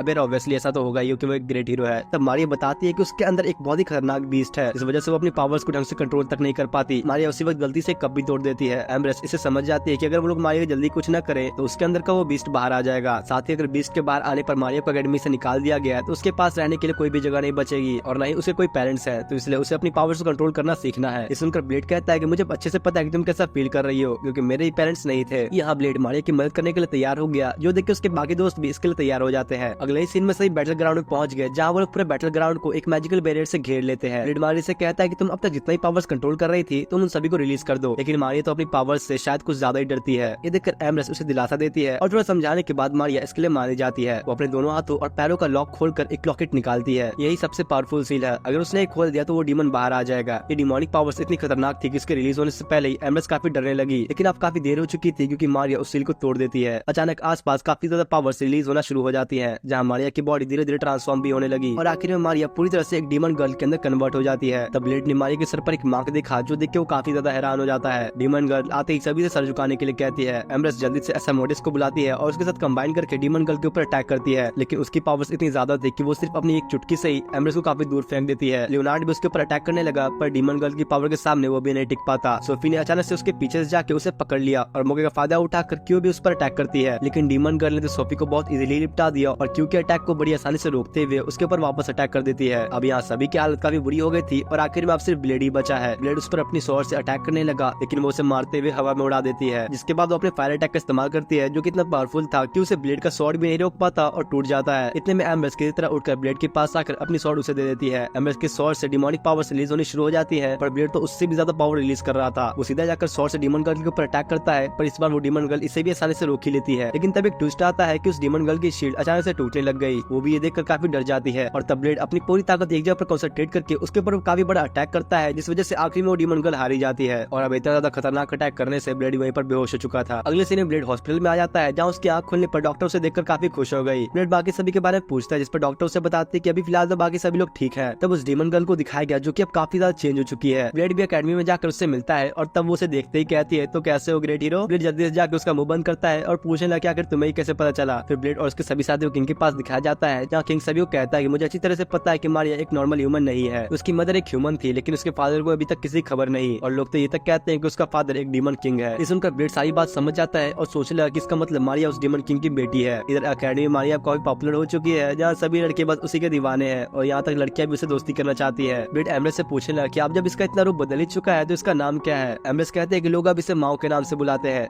रात के समय ब्लेड क्यों को सुला ही रहा था कि तभी बाहर उससे मारिया मिलने आती है। ब्लेड के पूछने पर वो कहते हैं कि मैं तुम्हारे साथ डेट पर जाना चाहती हूँ। माओ ब्लेड को लाकर छत पर बिठा देती है, जहाँ ब्लेड उससे कहता है कि तुम मुझे बार बार अकेडमी में ग्रेट हीरो मत बोला करो। माओ उससे कहने लगी कि भले ही तुमने इस बार मुझे हरा दिया है, पर अभी तुम जिस कंडीशन में हो तुम्हें तो मारना भी सही नहीं होगा, क्योंकि तुम तो अभी अपनी पूरी पावर्स का भी इस्तेमाल नहीं कर सकते। तो अब तुम ये अच्छी तरह समझ लो कि जब तक तुम्हारे पास तुम्हारी फुल पावर्स नहीं आ जाती मैं इस अकेडमी से नहीं जाने वाली। माओ को ऐसा लगता है कि शायद वो ब्लेड से काफी अट्रैक्ट हो चुकी है। वो ब्लेड का हाथ पकड़ते हुए काफी शर्माने लग गई। इस एक ही बॉडी में मारिया और डीमन गर्ल दोनों एक साथ है। ब्लेड पूछता है कि अगर तुम्हारे पास अभी इस बॉडी का कंट्रोल है तो आखिर मारिया कहाँ पर है। असल में मारिया तो उसके दिमाग के एक छोटे से कोने में डर के मारे बैठी हुई है। डीमन गर्ल उसे बताती है कि मारिया तो बचपन से ही बहुत डरपोक थी, वो हमेशा अपनी माँ के साथ ही रहती और किसी से भी नहीं मिलती। लेकिन एक दिन जब उसकी मॉम की डेथ हो गई थी, तब वो सोचने लगी कि कहीं उसकी मॉम की डेथ का कारण उसके डैड तो नहीं। वो ये मानती थी कि अगर उसके डैड उसकी मॉम को नहीं छोड़ते तो आज वो जिंदा होती। इस वजह से मारिया काफी डिप्रेस हो गई थी और उस समय उसके शरीर में इस डीमन गर्ल का जन्म हुआ। लेकिन सबसे बड़ी दिक्कत तो ये है कि अगर एक बार बॉडी स्विच हो गई तो ना ये डीमन गर्ल वापस जा सकती है और ना ही मारिया वापस आ पाएगी। अगर इसमें मारिया के एक दोस्त को दिखाया जाता है जो कि सभी से कहता है कि मैं मारिया को वापस ला सकता हूँ, लेकिन अगर मारिया वापस आई तो माओ जो कि डीमन गर्ल है अभी इस वक्त मारिया की बॉडी मौजूद है, उसे वापस जाना होगा। लेकिन फिर भी माओ मारिया को वापस लाने के लिए तैयार हो जाती है। जिसके बाद वो लड़का माओ के लॉकेट पर एक मैजिक करने लगा, जिससे पता लगता है कि आखिर माओ को ये दिया किसने। और तब उस लॉकेट से एक इमेज बाहर आती है जो कि डीमन किंग का है। डीमन किंग कहता है कि एमिली मुझे माफ कर देना, मुझे तो पता ही नहीं कि हमारा बच्चा एक लड़का है या लड़की। ब्लेड भी यहाँ डीमन किंग को देखकर पहचान जाता है। डीमन किंग कहता है कि मैं जानता हूँ कि तुम यही सोच रही होगी कि मैं तुम्हें छोड़कर आखिर क्यों गया। और तब वो कहता है कि भले ही हम दोनों सेम नहीं है, लेकिन अगर हमारा कोई बेटा हुआ तो उसका नाम मोरोटस होगा और अगर कोई बेटी हुई तो उसका नाम मारिया होगा। मैं तुम दोनों को छोड़कर अभी जाना तो नहीं चाहता, पर हालत ही कुछ ऐसी है। इस वजह से मैं अपने होने वाले बच्चे को एक बर्थ मार्क भी दूंगा और यही बर्थ मार्क अभी माओ के शरीर पर मौजूद है। अब डीमन किंग की जाने के बाद माओ उन सभी से मारिया का नाम पुकारने के लिए कहती है, क्योंकि अगर वो लोग मारिया का नाम लेंगे तो मारिया वापस आ जाएगी और डीमन गर्ल जो कि माओ है वो चली जाएगी। जिस उनके बाकी लोग भी थोड़े इमोशनल हो जाते हैं और मारिया का नाम लेना शुरू करते हैं। इसे थोड़ी देर बाद माओ वही गिर जाती है और तब मारिया अपने शरीर में वापस आ जाती है। अगले सीन में मारिया और ब्लेड के बीच की फाइट दिखाई जाती है, जहाँ मारिया जैसे ही अपना चश्मा उतारती है माओ उसकी बॉडी में तुरंत ही वापस आ जाती है। मतलब कि माओ अभी पूरी तरह से गायब नहीं हुई थी। अब इनका बॉडी का ऐसा कनेक्शन बन चुका है कि अब ये लोग जब चाहे अपनी बॉडी को स्विच कर सकते हैं। दोनों साथ में ही बैटल करने लगे, लेकिन ब्लेड माओ को नीचे गिराकर उसके ऊपर चढ़ के उसके प्यारे प्यारे गालों को खींचने लग गया। अगले दिन ब्लेड और उसके साथ ही अकेडमी के बाहर घूमने निकलते हैं, जहाँ वो देखते हैं कि एक पुल के नीचे कुछ लोगों का कैरेज फंस चुका है। एम्ब्रेस उनकी मदद करने का पूछती है, तब उसे रियलाइज होता है कि कैरेज तो हीरोज की पार्टी का है। एम्ब्रेस ने तो उस हीरो को पहचान लिया, पर जब वही हीरो ब्लेड की तरफ देखती है तो बिल्कुल शॉक हो गई। वो ब्लेड को ग्रेट हीरो बुलाने ही वाली थी कि तभी ब्लेड उसका मुंह बंद कर देता है और उसे समझाता है कि आप उसे इस बात को सीक्रेट ही रखना पड़ेगा। एम्ब्रेस ब्लेड को बताती है कि एक बहुत ही फेमस हीरो है। इस पर ब्लेड कहता है कि हाँ हम दोनों पहले ही मिल चुके हैं। कुछ देर बाद वो सभी लोग मिलकर उस कैरेज को बाहर निकाल लेते हैं। तब वो हीरो बोलने लगी कि मुझे इस कैरेज को महल के अंदर लेकर जाना है। तो सुनकर ब्लेड समझ जाए कैरेज कहीं और नहीं बल्कि किंग के पास ही जाने वाला है। अगले सीन में वो किंग के पास कैरेज लेकर पहुंच गए, जो देख के किंग काफी खुश हो जाता है और उससे कहता है कि तुम आज इस अकेडमी की इंस्ट्रक्टर बनोगी। ये सुनकर सभी हैरान थे, बस ब्लेड को छोड़कर। और इधर वो लड़की ब्लेड को देखकर शर्माने लग जाती है, क्योंकि अब वो ग्रेट हीरो की इंस्ट्रक्टर बनने वाली है। इसके बाद सभी स्टूडेंट्स को ट्रेनिंग ग्राउंड में बुला लिया जाता है जहाँ काफी सारे मेटल से बने अनब्रेकेबल क्यूब्स पड़े हुए थे। इतने वो लड़की आकर अपने एक ही अटैक से उन सभी क्यूब्स को तोड़ देती है क्योंकि वो बहुत ही ज्यादा पावरफुल थी। इस लड़की का नाम लियोना है और यहाँ पर उन क्यूब्स को सिर्फ तोड़ती ही नहीं बल्कि अंदर से पिघला भी देती है। आखिर में वो सारे क्यूब्स को तोड़ देती है और कहती है कि तो बस मेरा वार्म अप था, असली ट्रेनिंग तो अब शुरू होगी। लियोना को देखकर सारे स्टूडेंट्स अपने होश ही खो बैठे क्योंकि अगर ये इसका वार्म अप है तो इसका ट्रेनिंग कितना खतरनाक होगा। असल में लियोना का पूरा नाम लियोना डीमन लैंस है। ये सुनकर एम्ब्रेस बिल्कुल हक्की बक्की हो गई क्योंकि पहले जो ग्रेट हीरो था ये उसकी जनरल हुआ करती थी, पर कुछ कारणों की वजह से इसे ग्रेट हीरो का ग्रुप छोड़ना पड़ा। तो सभी लोग उससे पूछते हैं कि आखिर तुम ब्लेड को कैसे जानती हो। लियोना कुछ बहाने मानकर उनकी बातों को टालने की कोशिश करती है जो उसमें सभी कहने लगे लगता है इसका ब्लेड के साथ बहुत समय चक्कर चल रहा है। वही दूसरी तरफ ब्लेड तो ऐसा दिखाने की कोशिश कर रहा था कि जैसे उसे कुछ पता ही ना हो। कुछ समय बाद ब्लेड बैठ कर क्यों नहलाने लगा जहाँ उसके दूसरी तरफ लड़कियां मिलकर लियोना को नहला रही थी और वो लड़कियां कोशिश करती है कि वो लियोना से ब्लेड के बारे में ज्यादा बातें निकलवा पाए। लियोना फिर भी किसी तरह अपना बहाना मारते हुए कहते कि मैं बस उससे अभी मिली हूँ। इधर ब्लेड भी इन लड़कियों की बात सुन रहा था और गुस्से में सीधा लड़कियों के बाथरूम में घुस जाता है। एम्ब्रेस उसे डांटने लगी और कहते कि तुम ऐसे लड़कियों के वॉशरूम में नहीं घुस सकते, जिस पर उसके एक फ्रेंड कहते एकदम टेंशन लेने की जरूरत नहीं, ये सिर्फ उम्र से ही बड़ा है, अंदर से तो ये सिर्फ एक 5 साल का बच्चा ही है। और तब वो लड़की अपना सब कुछ खोलकर ब्लेड को दिखा देती है, पर एम्ब्रेस तो ये देखकर बिल्कुल पगला ही गई थी। ब्लेड गुस्से में लियोना से ज्यादा बातें बताने के लिए मना करता है पर तभी पीछे से मारिया ब्लेड का मुंह बंद कर देती है। लियोना के पास अब कोई ऑप्शन नहीं होता तो सभी को ब्लेड के बारे में कहानी बताने लगी। वो बताती है कि जब ब्लेड उससे पहली बार मिला तो उस वक्त वो एक जंगली बच्चा था, वो कुछ बोल भी नहीं पाता और अजीब हरकतें करता, यहाँ तक कि दोस्त ने लियोना को घोड़ा समझकर उसे काट लिया था। लियोना कहती है कि जब मैं पहली बार ग्रेट हीरो ब्लेड से मिली तब मुझे लगा कि मैं बहुत कमजोर हूँ, इसी वजह से मैंने काफी ट्रेनिंग करके अपनी पावर्स को बूस्टअप भी किया। मैंने तो ग्रेट हीरो को अपने पीठ पर बिठाकर बहुत घुमाया भी है, लेकिन डीमन किंग से फाइट करने के बाद उसने मुझे कभी काबिल नहीं समझा और मुझे अकेला छोड़ दिया। और क्योंकि लियोना को भी पता था कि वो ब्लेड जितनी ताकतवर नहीं तो उससे अलग हो जाती है। और साइड में यहाँ बेचारा ब्लेड ही बैठकर ये सब सुन रहा था। कुछ समय बाद ब्लेड और एम्ब्रेस बाजार से कुछ सामान लेकर आ ही रहे थे कि तभी उनके ऊपर से एक बहुत ही बड़ा विशालकाय बर्ड उड़ते हुए जाने लगा। ब्लेड और एम्ब्रेस भी ये देखकर हैरान थे, लेकिन ये बर्ड्स कभी इंसानों पर हमला नहीं करते। तभी ब्लेड को देखते ही वो बर्ड उसकी तरफ तेजी से बढ़ने लग जाता है, जो देखकर वो इससे किस तरह बचते हुए सोचने लगा कि आखिर ये बर्ड उस पर अटैक क्यों कर रही है। पर वो बर्ड ब्लेड के ऊपर बस एक ही अटैक करने के बाद वहाँ चली जाती है और तब उन लोगों को पता लगता है कि बर्ड तो सिर्फ यहाँ इस कैरेज को डिस्ट्रॉय करने आई थी। ब्लेड भी सोचे पड़ गया कि आखिर इस कैरेज में ऐसा क्या था। एम्ब्रेस गुस्से में किंग के पास आकर पूछती है कि आखिर उस कैरेज में ऐसा था क्या और आप हमसे क्या छुपाने की कोशिश कर रहे हैं। किंग पहले तो उन्हें कुछ भी नहीं बताता और उसके असिस्टेंट के कहने पर किंग बताता है कि असल में उस कैरेज में उस बर्ड का एक अंडा है। किंग कहता है कि मैंने तो उस बर्ड की भलाई के लिए ही वो अंडा चुराया था, क्योंकि उस अंडे से बेबी को निकालने के लिए उसे 10,000 साल पुराने सबसे ऊंचे ट्री के ऊपर रखना पड़ता है और जब सूरज के डूबते वक्त उसकी छोटी छोटी किरणें इस अंडे पर पड़ती है तो ये अंडा हैच हो जाता है। लेकिन असल में तो उस बर्ड ने अपना अंडा गलत जगह पर रख रखा था, जिस वजह से वो अंडा हैच भी नहीं कर पाता। इसलिए किंग उसकी मदद करने के लिए उसका अंडा यहाँ लेकर आया है। किंग कहता है कि हम कल ही उस अंडे को हैच करेंगे क्योंकि कल का मौसम अंडे के लिए बिल्कुल परफेक्ट होगा। अगली सुबह एम्ब्रेस, ब्लेड और बाकी सभी लोग उस अंडे को हैच करने के लिए तैयार थे। वो अंडे को एलिवेटर की मदद से ऊंची जगह पर पहुंचाते हैं और बाकी लोगों का काम है ये ध्यान रखना है कोई भी बर्ड आसपास आकर अंडे को नुकसान न पहुंचाए। अब ब्लेड सभी को इस मिशन के लिए मोटिवेट कर रहा था कि तभी वो बर्ड भी उस अंडे को ऊपर से देख लेती है और गुस्से में आकर पूरे शहर में तबाही मचाने लग जाती है। लियोना उसे रोकने के लिए जाता है पर उसके अटैक को बड़ी आसानी से डॉज कर लेती है। एकेडमी के सभी स्टूडेंट्स आकर एक एक करके उस बर्ड पर अटैक करते हैं, जिससे यहाँ पर धीरे धीरे काफी बड़ी वॉर शुरू हो गई। बड़ी मुश्किल से वो लोग उनमें से एक बर्ड को तो पकड़ लेते हैं, लेकिन वो इतना पावरफुल था कि वो तीनों घरों को एक साथ उड़ा के ले जाता है। इधर उस बर्ड के कारण काफी सारे हीरोज भी घायल हो चुके हैं। कोई भी अब कुछ भी नहीं कर पाता तो ब्लेड ने अब मारिया को उस बर्ड को संभालने के लिए कहा। वो जल्दी से अपने डीमन फॉर्म में आकर फुल पावर्स में उस पर अटैक करती है। साथ ही एम्ब्रेस भी एसएमओडीज के साथ कंबाइन होकर अटैक करना शुरू करती है। दोनों का इतना पावरफुल अटैक बर्ड सह नहीं पाती और वहीं पर ढेर हो जाती है। ये सब करते करते अब शाम भी हो गई थी और अब जैसे सूरज की आखिरी किरण इस अंडे पर पड़ेगी तो अंडा हैच हो जाएगा। लेकिन तभी जो एलिवेटर अंडे को ऊंची जगह पर लेकर जा रहा था वो बीच में ही खराब हो जाता है। साथ ही वो बर्ड भी वापस आने लगी। ब्लेड के दोस्त उसे कहते हैं कि तुम उस अंडे को संभालो, हम इस बर्ड को संभाल लेंगे। ब्लेड पहले तो उनकी बात नहीं मानता और साथ रहने के लिए कहता है, लेकिन तभी उसे अपने पुराने साथियों की बात याद आती है जहाँ पर ब्लेड ने उस वक्त भी अपने साथियों की बात नहीं मानी, जिस वजह से वो सभी मारे गए थे। ब्लेड जल्दी से अब टावर पर जाने लगा जहाँ वो दीवार के सहारे ऊपर चढ़ रहा था, पर बीच रास्ते में उसे याद आता है कि अपनी फुल पावर्स का इस्तेमाल तो कर ही नहीं सकता। वो नीचे गिरने लगता है पर लियोना आकर उसे बचा लेती है। ब्लेड उससे माफी मांगता है क्योंकि अब वो पहले जैसा ग्रेट हीरो नहीं रहा। दोनों ऊपर पहुंच गए जहाँ ब्लेड अंडे को ऊपर की तरफ ले जाने की कोशिश करता है, पर यहाँ तो वो अपनी फुल पावर्स इस्तेमाल कर ही नहीं सकता तो इसे ऊपर कैसे ले जाएगा। तभी लियोना को एक आइडिया आता है। अगले सीन में वो ब्लेड को पीछे से धक्का देने लगी, जिससे वो दोनों तेजी से और काफी जल्दी ऊपर पहुंच जाते हैं और अब सिर्फ उनको इंतजार करना है तो सूरज की आखिरी किरणों का।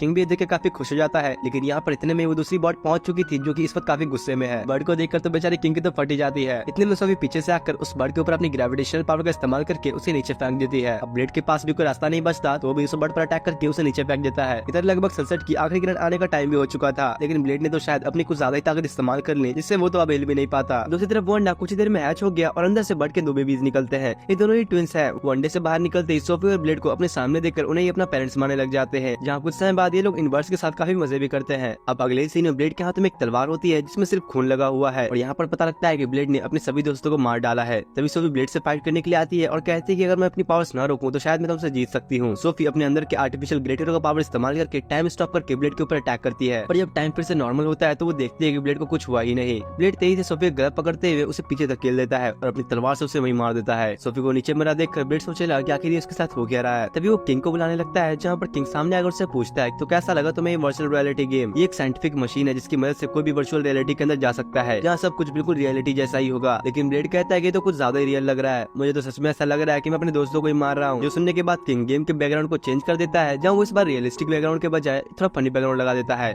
असल में जो भी इस वर्चुअल रियलिटी गेम को जीतेगा वो इस वर्चुअल रियलिटी मशीन को जैसे चाहे वैसे इस्तेमाल कर सकता है। इधर लियोनार्ड को दिखाया जाता है जो कि एम्ब्रेस पर अटैक करता है, और क्योंकि ये गेम है तो वो लोग एक दूसरे के साथ जो चाहे वो कर सकते हैं। यहाँ सभी का मकसद बस जीतना है। दूसरी तरफ ब्लेड के इधर और दो दोस्त दो लड़कों से लड़ने में लगी थी। शुरुआत में तो पहले ऐसा लग रहा था कि वो दो लड़कियां ही हार रही हैं, लेकिन अचानक से पता नहीं कहां से इन दोनों के अंदर इतना जोश आ जाता है कि देखते ही देखते दोनों लड़के इन दोनों के हाथों से मारे जाते हैं। तभी वहाँ बिल्कुल गुस्से में एम्ब्रेस आ जाती है, जो कि ब्लेड को देख के कहने लगी कि आज तो मैं तुमको मार कर ही रहूंगी। एम्ब्रेस बिल्कुल ही एक डीमन की तरफ ब्लेड की तरफ बढ़ने लगी, जो देख के ब्लेड बस उस पर दूर से ही एक विंड अटैक करता है। या एम्ब्रेस जो कितना जोश में थी वो ब्लेड के उस हवा के झोंके से ही हार जाती है, जिससे फाइनली ब्लेड इस गेम का विनर बन गया। बाहर सभी लोग पहले ही गेम में हार कर उठ चुके थे और ब्लेड इसमें सबसे आखिरी में उठता है, जिसका मतलब कि ब्लेड इस वर्चुअल रियलिटी गेम का विनर है। इधर किंग भी सभी की हालत देखकर काफी मजे ले रहा था, तो ब्लेड उसके पास आकर गेम को डिफिकल्टी लेवल बहुत हाई करके गेम का कनेक्टर किंग से जोड़ देता है, जिससे किंग अब गेम के अंदर चला जाता है। ब्लेड असिस्टेंट से कहता है कि तुम इन्हें शाम तक गेम से बाहर मत निकालना, कम से कम इन्हें पता चले कि बाहर से देखते हुए बैठ के एंजॉय करने में और गेम के अंदर जाके उसे खेलने में क्या फर्क होता है। इधर गेम के अंदर दिखाया जाता है जहाँ डिफिकल्टी लेवल इतना हाई होने की वजह से किंग के चारों तरफ ही मॉन्स्टर्स पड़े होते हैं। कुछ समय बाद वो लोग कैंटीन में खाना खाने लगे, जहाँ ब्लेड के दो दो साइड में उदास बैठे हुए थे क्योंकि वो लड़कियों से हार गए हैं। हमेशा की तरह ब्लेड कुछ ऐसी बात कर देता है जो कि बेचारों को जाकर सीधा दिल पर लगती है। जिसके बाद रात होने पर वो दोनों लड़के ब्लेड से मदद मांगने के लिए आते हैं। ब्लेड उनसे कहता है कि तुम तो बस एक बैटल ही हारे हो, तो इतना दुखी क्यों हो। लेकिन यार बात तो ये भी है कि ब्लेड उन लोगों का दुख कहाँ ही समझ पाएगा, क्योंकि वो आज तक अभी किससे हारा जो नहीं। यहाँ वो दोनों लड़के बताते हैं कि वो लोग उन दोनों लड़कियों को पसंद करते हैं, जिस पर ब्लेड भी उनसे कहता है कि हाँ मैं भी उन दोनों को पसंद करता हूँ। पहले तो उन लोगों को यकीन नहीं होता, बस शायद तुम लोग भूल गए कि ब्लेड अंदर से एक मासूम बच्चा ही है जिसे प्यार मोहब्बत के बारे में कुछ भी नहीं पता। दोनों उसे समझाते हैं कि भाई जैसे तो सोच रहा है वैसा कुछ भी नहीं है, क्योंकि हम दोनों उसे थोड़ा अलग तरीके से पसंद करते हैं। इतने में अचानक से क्यों आकर उनसे कहते हैं कि लड़की को हमेशा ताकतवर लड़के ही पसंद आते हैं, तो तुम लोगों को अपनी पावर्स बढ़ाने के लिए ब्लेड से ट्रेनिंग लेनी होगी। दूसरी तरफ एम्ब्रेस के पास वो दोनों लड़कियां बैठी हुई थी, जहाँ कि उनके पास आकर यही कहती है। दरअसल इन लड़कियों को भी वो दोनों लड़के पसंद हैं। अगले दिन दिखाया जाता है कि ब्लेड उन्हें पावरफुल बनाने के लिए उनसे काफी हार्ड ट्रेनिंग करवाता है,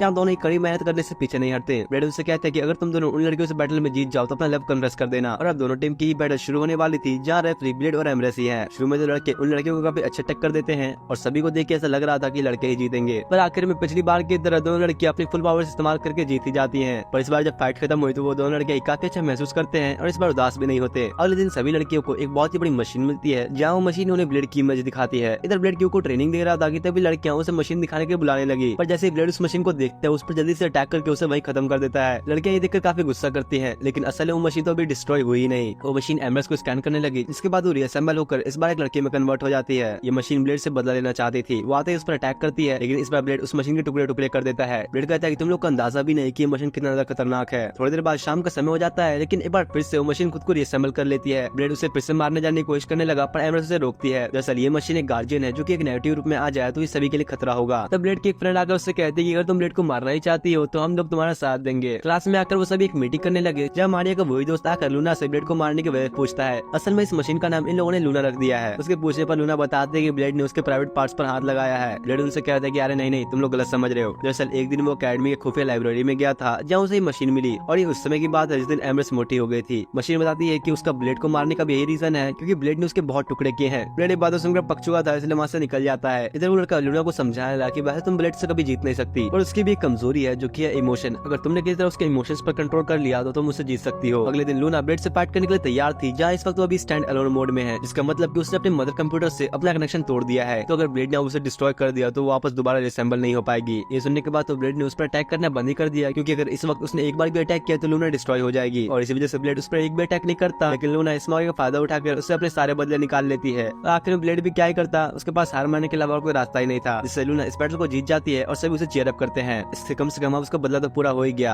अब कैंटीन का सीन दिखा जाता है, जहाँ पर लूना उन्हें बताती है कि असल में उसका कनेक्शन उसके मदर कंप्यूटर से टूट चुका है, इस वजह से उसे अब कोई ऑर्डर देने वाला नहीं। इसलिए वो ब्लेड को अपना मास्टर बनने के लिए कहती है, लेकिन ब्लेड तो उसके लिए सावी मना कर देता है। लूना सभी को एक टाइमर दिखाती है, जहाँ अगर वो इस टाइम के पूरा होने से पहले अपना एक मास्टर नहीं ढूंढती तो वो इस बार सेल्फ डिस्ट्रॉय हो जाएगी। जो देख बेचारा ब्लेड मजबूरी में आ जाता है, क्योंकि अगर वो उसका मास्टर नहीं बनेगा तो लूना डिस्ट्रॉय हो जाएगी। इस वजह से उसे मास्टर बनने के लिए मानना ही पड़ता है। इसके बाद लूना एक मेरी कपड़े पहनकर ब्लेड के पास आ गई। यहाँ लूना की हरकतें बिल्कुल ही सोफी जैसे हो चुकी हैं, इस वजह से सोफी गुस्से में कहने लगी कि ये मशीन तो मेरा ही नकल कर रही है। लूना कहती कि मुझे तुम्हें कॉपी करने की कोई जरूरत नहीं, मेरे पास 800 से भी ज्यादा फेशियल एक्सप्रेशंस हैं। और यही सब बातों में इन दोनों के बीच एक घमासान युद्ध छिड़ जाता है। अब इसके बाद से तो दोनों के बीच ही हमेशा किसी न किसी बात पर लड़ाई शुरू हो जाती है। दोनों किसी न किसी बात पर लड़ते ही रहते हैं और यहाँ तक कि वो दोनों आपस में लड़ने के चक्कर में ब्लेड को भी एक साथ नहला देते हैं। और तब वो दोनों ही रात होने पर ब्लेड के कमरे में घुस जाते हैं और उससे कहते हैं कि तुम सो जाओ, हम तो बस तुम्हें देखते ही रहेंगे। ब्लेड के सोने के बाद दोनों की दोबारा लड़ाई शुरू हो गई, जहाँ बातों बातों में इन दोनों ने अपने अपने पास्ट के बारे में बताना शुरू कर दिया। लूना बताते कि जब वो हेडक्वार्टर में थी और वहाँ कोई भी नहीं आता तो मैं हमेशा अकेली रहती, लेकिन जब भी वहाँ ब्लेड आया करता तो मैं उससे लड़ते वक्त काफी मजे करती। सभी उसे बताते कि मैं भी बस हमेशा अकेले कार कोठरी में बंद रहा करती थी, और जब से मुझे ब्लेड मिला तो मुझे पता चला कि जिंदगी कैसे जी जाती है। और इसी तरह एक दूसरे से बात करते हुए दोनों के बीच एक दोस्ती जैसा बॉन्ड बन जाता है। और ब्लेड भी इधर सोया नहीं था, वो उनकी बातें सुनकर काफी खुश होता है। अगले दिन सभी लोग देखते हैं कि लूना का सेल्फ डिस्ट्रॉय काउंटडाउन अभी तक रुका नहीं। असल में यहाँ पर मेन प्रॉब्लम ये थी कि अगर लूना का मास्टर मशीन के अलावा कोई ह्यूमन बने तो इससे उसका ये काउंटडाउन नहीं रुकने वाला। और अब लूना के पास बस कुछ ही घंटे बचे हुए थे। ब्लेड के सारे दोस्त इस बात से दुखी थे क्योंकि वो कुछ कर भी नहीं सकते, इसलिए वो सही मिलकर लूना के लिए एक फेयरवेल पार्टी रखते हैं। सभी लूना को पार्टी के अंदर प्रिंसेस की तरह स्पेशल बनाते हैं और इसी तरह कुछ देर तक पार्टी करने के बाद उन्हें रियलाइज होता है कि उनके बीच में ब्लेड नहीं है, जिस वजह से एम्ब्रेस और उसके दोस्त ब्लेड को ढूंढने जाने लगे। और अब लूना के पास बहुत ही कम समय बचा था तो वो लूना को एक बैरियर के अंदर रख देते हैं ताकि जब एक्सप्लोजन हो तो अकेडमी के अंदर ज्यादा नुकसान न पहुंचे। लूना सभी को थैंक्स कहती है और बताती है कि वो सभी के साथ इतने मजे करके काफी खुश है, उसे अब किसी बात का रिग्रेट नहीं। टाइम काफी तेजी से बीतता ही जा रहा था और अब लूना के पास बस 3 सेकंड्स बचे हैं। सभी ये देखकर बहुत उदास थे, लेकिन इतने में ही जमीन के अंदर से ब्लेड बाहर आता है। अब यहाँ पर यार ब्लेड जहाँ से निकला वहाँ पर तो उसे कुछ और ही व्यू मिलता है। एम्ब्रेस के पूछने पर ब्लेड कहता है कि मैं लूना के मदर मशीन से मिलने गया था, जहाँ मैंने उनके पास जाकर उसे लूना के लिए बहुत विनती की, जिस कारण से उन्होंने लूना को फिर से खुद से कनेक्ट कर लिया। लूना का डिस्ट्रॉय होने का काउंटडाउन भी अब रुक चुका था। सभी लूना से कहते हैं कि तुम्हें आप सारे अपने इमोशंस बाहर निकालने चाहिए। लूना ये सुनते सीधा जाकर ब्लेड के ऊपर चढ़ जाती है और रोते हुए उसे गले मिलती है। एम्ब्रेस ये देखकर काफी गुस्सा होती है क्योंकि लूना ब्लेड से कुछ ज्यादा ही करीब है। अगले दिन एकेडमी के ट्रेनिंग ग्राउंड में दिखाया जाता है कि ब्लेड ने अपने कुछ परसेंट पावर से ही सबको हरा दिया था। जब सबको हराने के बाद उसके सामने बस अकेला लूनार्ड ही खड़ा है, जिस वजह से सब मिलकर लूनार्ड को ही चेयर अप करते हैं। लूनार्ड एम्ब्रेस का नाम लेते हुए ब्लेड पर हमला करने जाने ही लगा कि तभी लड़कियां एम्ब्रेस से भी लूनार्ड को चेयर अप करने के लिए कहती है, पर वो तो उल्टा उसकी बेइज्जती करते हुए कहती है कि ब्लेड के सामने तो 1 मिनट भी नहीं टिकने वाला। लूनार्ड तो बेचारे सुनकर पूरी तरह से टूट जाता है, पर मारे के थोड़ा हौसला देने पर उसमें फिर से हिम्मत आती है और फिर से अपनी पूरी पावर से अटैक करता है। पर इसका रिजल्ट तो सभी जानते ही थे। ब्लेड की खतरनाक स्पीड के सामने लूनार्ड जरा भी नहीं टिक पाता। उसके हारने पर सभी नाराज होकर वहां से चले जाते हैं।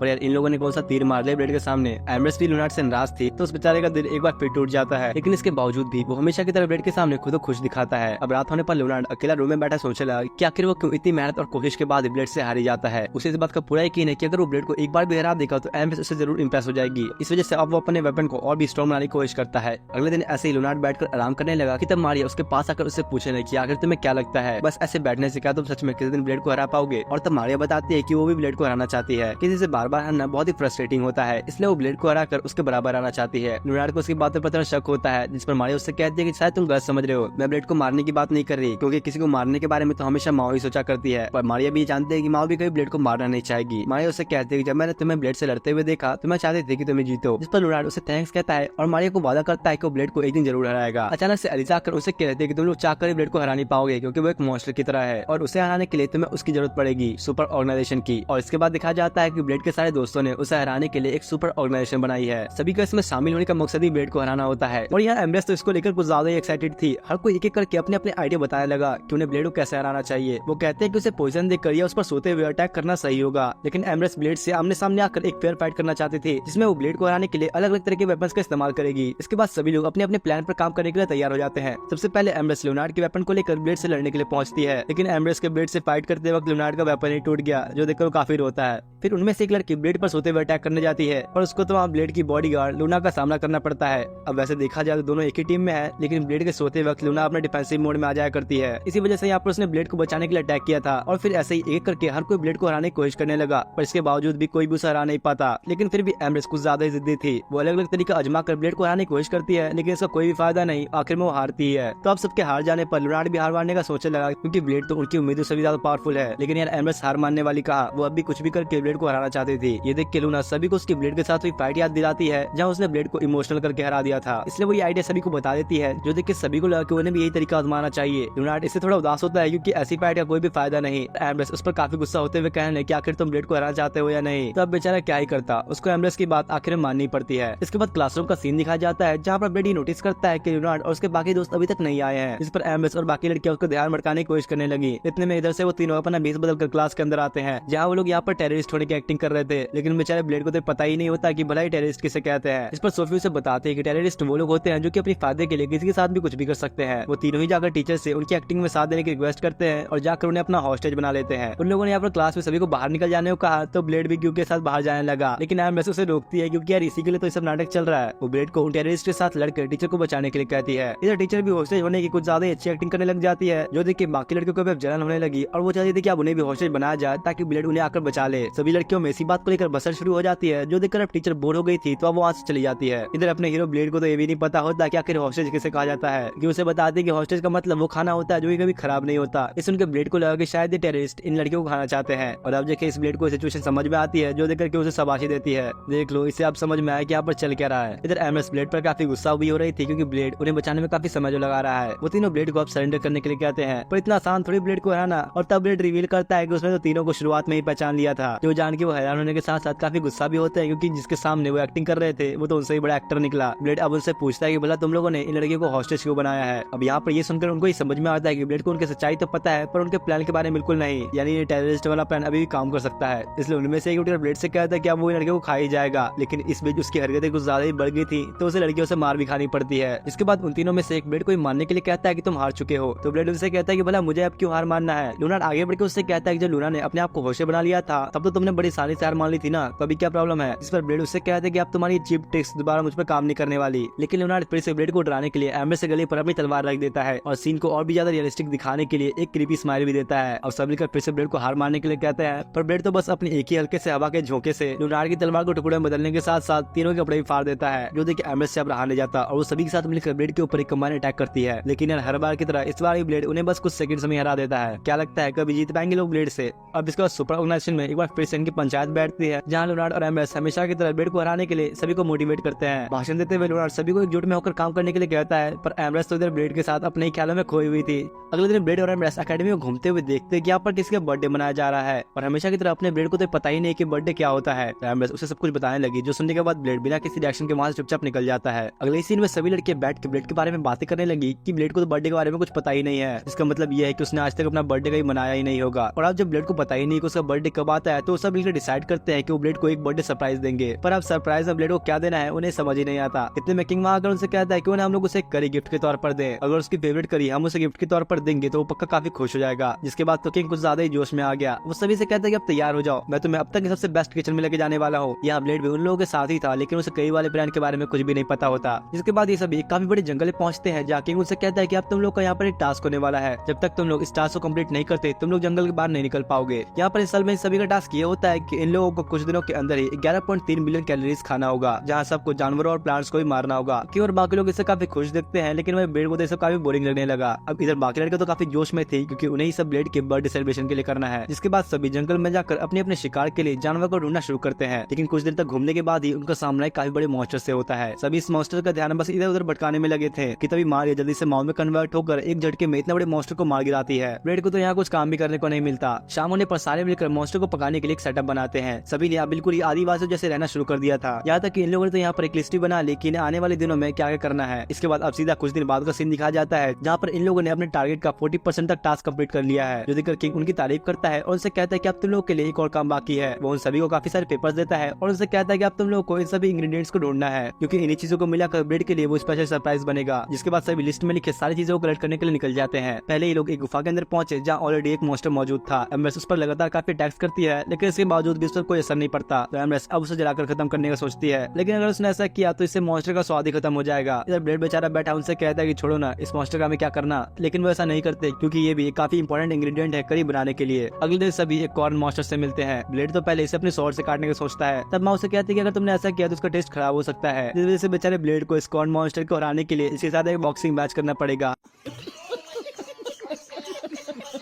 थोड़ी देर में ही मैच शुरू होने की बेल बजती है और ब्लेड को अपना पहला पंच खाने को मिलता है। जिसके बाद दोनों के बीच एक घमासान बॉक्सिंग मैच शुरू हो गया और जैसे तैसे करके ब्लेड फाइनली इतने खतरनाक मैच के बाद उसे हरा ही देता है। इधर दूसरी तरफ बाकी सभी भी जैसे तैसे करके बचे हुए इंग्रेडिएंट्स को कलेक्ट कर ही लेते हैं और अब उन्हें कैरेट्स यानी गाजर कलेक्ट करने हैं। ब्लेड तो जाकर उसे उखाड़ नहीं लगा, लेकिन एम्ब्रेस इसे रोकती है क्योंकि इस पर कुछ लिखा हुआ है। पर ब्लेड तो भाई किसी की बात कुछ सुने तो ना। ब्लेड जैसे आप उस गाजर को उखाड़ता है तो उसमें से बहुत तेज चिल्लाने की आवाज आती है, जो कि बिल्कुल ही कान को वाट लगा देने वाली आवाज थी। तब लूना आकर उनसे कहती है गाजर का जो कर्ज है ये क्यों पर ही लगेगा, पर मैं तो एक रोबोट हूँ ना। जिसके बाद तो जल्दी से उस कैरेट को उखाड़ देती है, लेकिन यार इसके बावजूद भी अभी भी उसमें से बहुत तेज चिल्लाने की आवाज आती है। इससे लूना को तो कोई फर्क नहीं पड़ता, पर बाकी सभी को तो आवाज लगातार कान में चुभती रहती है। कुछ देर बाद अब शाम का सीन दिखाया जाता है, जहाँ पर सभी मिलकर सारे इंग्रेडिएंट्स को इकट्ठा कर देते हैं। किंग उनकी तारीफ करते हुए बताता है कि आने वाले कुछ सालों में ये सारे इंग्रेडिएंट्स एक्सटिंक्ट होने वाले हैं और ये सब्जियां एक बहुत ही रेयर और जंगली सब्जियां हैं। किंग उनसे कहता है कि आप तुम लोगों को सबसे मेन इंग्रेडिएंट को लाना है। जो सुनकर तो वो भी हैरान थे, क्योंकि उन्हें भी नहीं पता कि यहाँ पर किसकी बात हो रही है। लेकिन इतने में ही वहाँ पर एक बहुत ही पावरफुल मॉन्स्टर बीस्ट आता है। किंग तो ये देख के काफी खुश होता है, क्योंकि इस बीस्ट का मीट काफी टेस्टी होने वाला है। लेकिन ये तो कुछ भी नहीं। ठीक उसी वक्त उस बीस्ट मॉन्स्टर के पीछे एक और भी बहुत ही बड़ा बीस्ट आ जाता है, जो कि बस एक पंच में ही उस छोटे वाले को मार डालता है। ब्लेड को तो अभी कुछ समझ नहीं आता, पर बाकी लोग कुछ ज्यादा जोश में होते हैं, जिसके बाद सभी एक साथ मिलकर उसके ऊपर अटैक्स करने शुरू करते हैं। लेकिन ये बीस्ट कुछ ज्यादा स्ट्रॉन्ग होता है। अब सभी लोग एक एक करके उस पर अटैक्स करने शुरू कर चुके थे, पर ब्लेड तो अभी भी उस बीस्ट पर अटैक नहीं करता। बीस्ट मॉन्स्टर अब उन पर कुछ ज्यादा भारी पड़ने लगता है, लेकिन तभी लुनार्ड वहाँ आकर अपने शील्ड से उस बीस्ट के इतने पावरफुल अटैक को भी रोक देता है। एमरेट से देखकर ब्लेड को अटैक करने के लिए कहती है, पर वो तो अभी भी अपनी 30% से ज्यादा पावर इस्तेमाल नहीं कर सकता। ब्लेड माउस से कहता है कि उन्हें तो मेरी एनर्जी ले लो, हम दोनों अपनी पावर्स मिलाकर इसको आसानी से हरा सकते हैं। इधर लूना भी अपनी काफी पावरफुल अटैक को उस बीस्ट के ऊपर करती है, जहाँ पर बाकी सारे हीरोज भी लगातार अभी भी उस पर अटैक कर रहे थे। और अब फाइनली ब्लेड और माओ अपने कॉम्बिनेशन अटैक को करने के लिए तैयार होते हैं, जिसके बाद दोनों अपने एक ही कॉम्बिनेशन अटैक से बीस्ट के बीच में दो टुकड़े कर देते हैं। आखिरकार उन्हें उनका अब लास्ट इंग्रेडिएंट भी मिल चुका है, लेकिन बीस्ट को हराते ही ब्लेड नीचे गिर गया। माओ के पूछने पर ब्लेड कहता है कि मुझे बस थोड़ी सी भूख लगी है। अगले सीन में ब्लेड डॉक्टर के पास बैठा होता है, जहाँ वो उसे कहते हैं कि तुम्हारे लिए खुशखबरी है, अब तुम अपनी पावर्स को 18% और ज्यादा इस्तेमाल कर सकते हो, जिसका मतलब कि अब तुम अपने 100% पावर्स के काफी नजदीक हो। इधर ब्लेड जब डॉक्टर से मिलकर कैंटीन की तरफ जाता है, तो यहाँ तो सभी लोगों ने मिलकर उसके लिए एक सरप्राइज तैयार करके रखा हुआ था। एमरेस आकर उससे कहती है कि जिन लोगों को अपना बर्थडे याद नहीं होता, उनके लिए एक स्पेशल बर्थडे सरप्राइज होता है। इसके बाद सभी लड़कियां ब्लेड को उसका स्पेशल गिफ्ट दिखाती है, जो कि एक स्पेशल करी।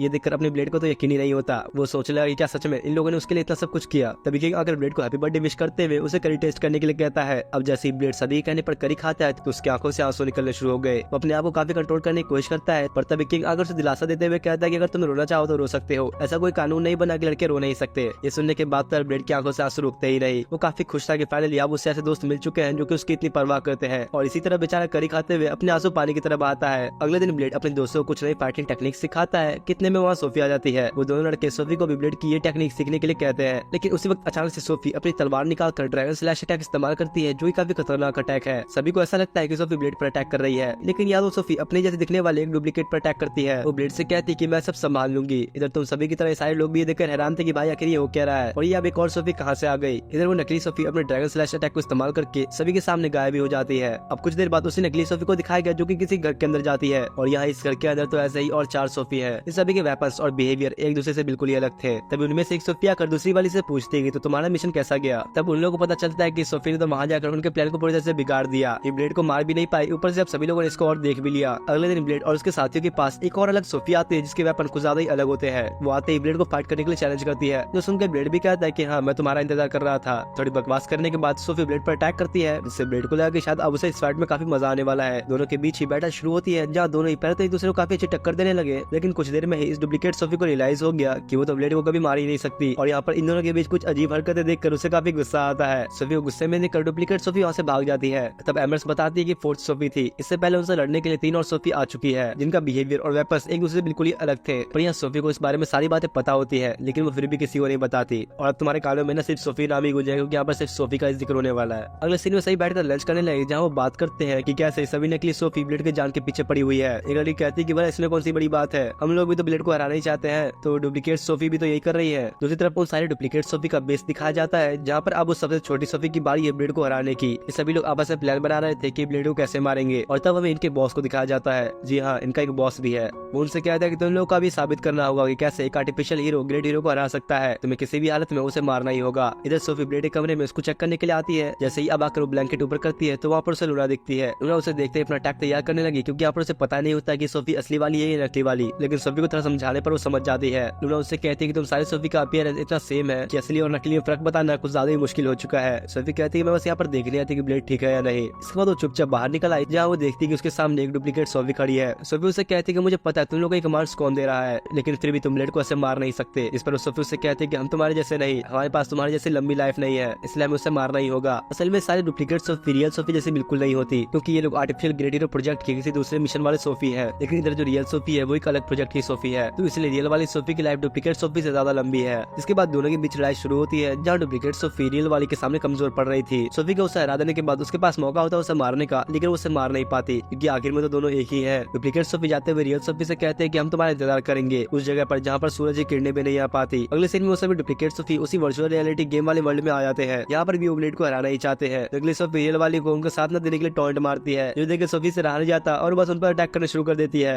एमएस ब्लेड से पूछते हैं कि तुम्हें याद तो है ना कि तुम्हें यहाँ पर क्या करना है। इतने में अचानक से एक डुप्लीकेट सोफी आकर ब्लेड के ऊपर गुस्सा मार के उसे जमीन के अंदर घुसा देती है। तो ब्लेड के ऊपर लगातार इसी तरह से घुसों की बरसात करने लगी और बेचारे ब्लेड को तो यहाँ पर कोई बचाने भी नहीं आता। इसके बाद अब ये सभी वर्चुअल वर्ल्ड से बाहर आते हैं और ब्लेड से कहते हैं कि हमारा प्लान सक्सेसफुल हो चुका है। अब ये यहाँ पे हुआ ये है कि उस डुप्लीकेट सोफी को लगने लगा है कि उसने ब्लेड को तो मार दिया है और यही इन लोगों का प्लान था। लेकिन दिक्कत तो ये है कि डुप्लीकेट सोफी को इस बात का बिल्कुल पता नहीं लगना चाहिए कि ब्लेड अभी जिंदा है, पर शायद अब देर हो चुकी थी। डुप्लीकेट सोफी को पता लग गया था कि ब्लेड अभी जिंदा है। वो गुस्से में अब ब्लेड की तरफ उसे मारने के लिए आने लगी। ब्लेड उसे बचते हुए भागता है, जहाँ उन्होंने उसे बता दिया कि सोफी के अटैक के कारण स्कूल पर 30% से ज्यादा डैमेज हुआ है, जिस कारण से काफी लोग जख्मी भी हो चुके हैं। कुछ देर तक वो लोग इसी तरह भाग रहे थे, लेकिन तभी डुप्लीकेट सोफी उनके सामने आ जाती है। इधर एम्ब्रेस भी सारे स्टूडेंट्स के साथ डुप्लीकेट सोफी से लड़ने के लिए तैयार खड़ी थी। दो और सोफी ब्लेड के पास पहुंचती है और उससे कहते हैं कि आज से तुम गए। तभी छोटी सोफी आकर एम्ब्रेस के ऊपर अटैक करने लगी, लेकिन इतने में ब्लेड आकर उस पर एक फायर अटैक करता है, जो देखी तो एम्ब्रेस भी हैरान थी और कहती है क्या सच में तुम मैजिक इस्तेमाल कर सकते हो। दरअसल ब्लेड ने अभी तक किसी को भी अपनी मैजिकल पावर ज्यादा नहीं दिखाई है और तुम लोगों ने भी चीज नोटिस की होगी कि ब्लेड ने हमेशा बस अपनी तलवार से लड़ाई की है, इसलिए एम्ब्रेस उसकी मैजिकल पावर देख के हैरान होती है। इधर वो बाकी सोफी भी अब काफी गुस्से में आ चुकी थी। वो सब एक साथ मिलकर अपने पावर्स को एक साथ मर्ज करने लगे, जिससे एक बहुत ही बड़ा ब्लैक होल टाइप का एक बॉल क्रिएट हो जाता है, जो कि धीरे धीरे सभी चीजों को अपने अंदर खींचने लगता है। ब्लेड और बाकी सभी किसी तरह आसपास की चीजों को पकड़ कर खुद को संभालते हैं, क्योंकि इस ब्लैक होल जैसी चीज की पावर उन्हें भी अपने अंदर खींच सकती है। इसकी पावर्स धीरे धीरे कुछ ज्यादा बढ़ने लग जाती है, जिससे मारिया और उसके साथ वाली लड़की का हाथ छूट जाता है और दोनों ही उसके अंदर खींचे जाने लगे। ब्लेड अब जल्दी से वहाँ आकर दोनों लड़कियों को बचा लेता है। साथ ही अब रियल सोफी भी वहाँ पर आ चुकी थी। वो आते ही अपनी पावर से उस ब्लैक होल को किसी तरह सक करने की कोशिश करती है, जिससे धीरे धीरे अब ब्लैक होल की एनर्जी खत्म होने लगी। डुप्लीकेट सोफी की पावर्स अब इससे खत्म होती है, लेकिन इतना ज्यादा पावर इस्तेमाल करने की वजह से सोफी की हालत भी काफी खराब हो जाती है। वो वहीं पर बेहोश होने लगी कि तभी ब्लेड जल्दी से आकर उसे पकड़ लेता है। इधर उन डुप्लीकेट्स में से दो सोफी भी बेहोश हो गई थी, लेकिन अभी भी इनका गुस्सा खत्म होने वाला तो था नहीं। अब अगले सीन में सोफी की जब आंख खुली तो वो एक हॉस्पिटल में होती है, जहाँ पर ब्लेड भी था। वो सोफी को एक एप्पल देता है। वैसे यहाँ पर कोई चाकू तो था नहीं, तो ब्लेड ने एप्पल को काटने के लिए अपनी तलवार का इस्तेमाल किया है। सोफी ब्लेड को बताती है कि वो सारी डुप्लीकेट सोफी बिल्कुल मेरे जैसी है। असल में आर्टिफिशियल ग्लेडिएटर प्रोजेक्ट के दौरान सोफी के जैसे और भी कई सारे प्रोटोटाइप्स बनाए गए थे, लेकिन उस वक्त सारे के सारे प्रोटोटाइप्स फेल हो चुके थे, जिसके बाद उनमें सिर्फ सोफी ही बची, जिसे किंग ने आजाद कराया था। और सोफी के अलावा भी काफी सारे प्रोटोटाइप्स थे, लेकिन उन्हें बचाया नहीं गया। वैसे स्टार्टिंग में तो इस रियल सोफी का टारगेट भी ब्लेड ही था, पर यार